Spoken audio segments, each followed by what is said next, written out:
You're of no value. This is the mind that is reflected through the words that come out of the mouth. And this is what Christ is saying we have to use the Holy Spirit to control, to get a hand on this. So this is the spiritual going way beyond the action of not just killing, but it's the controlling of the mind so that we are not even thinking that others are worthless, that others are useless and of no value.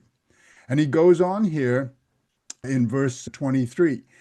Therefore, if you bring your gift to the altar, and there remember that your brother has aught against you, leave there your gift before the altar and go your way. First be reconciled to your brother, and then come and offer your gift. The key here, once again, is remember. If you've got a problem with somebody, remember. And remember is an action of the mind. It's not an action of the body. It's something you're thinking about. And we're going to see as we go through here, all of this is thinking. All of this is reflection. All of these things are taking place where only you know about it. Nobody else knows about what's going on in your mind. Only you.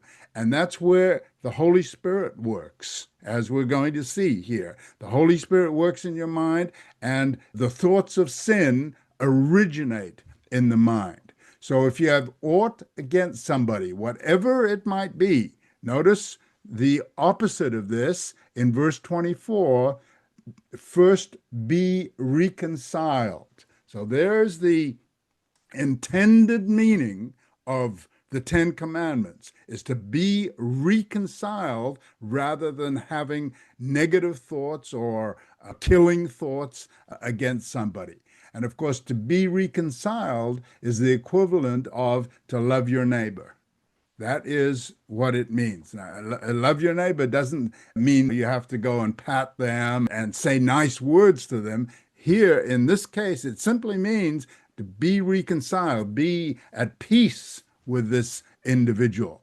And we have this example in what's called the Lord's Prayer. We're going to get to this in Matthew 6, verse 12. Forgive us our debts as we forgive our debtors. We want God to forgive us, but it says here, as we forgive our debtors. So we have to go and be reconciled. The first movement in that sense is as we forgive our debtors, as we're reconciled before we give our offerings here.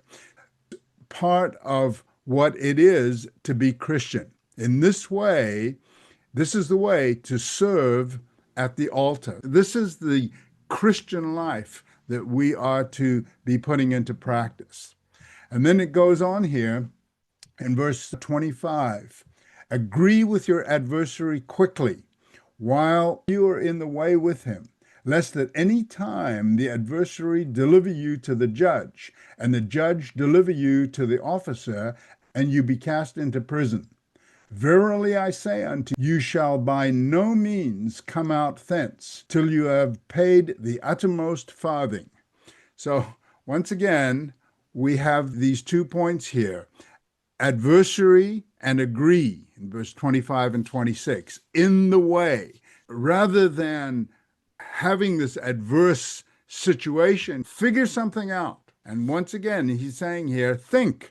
You got to work something out to get to this agreement. Uncover the mystery of Adam and Eve's nakedness. Unravel the ambiguous connection between the Hebrew term for naked and the serpent's subtlety. Join us for this free mini-course and gain a profound new perspective on biblical Hebrew.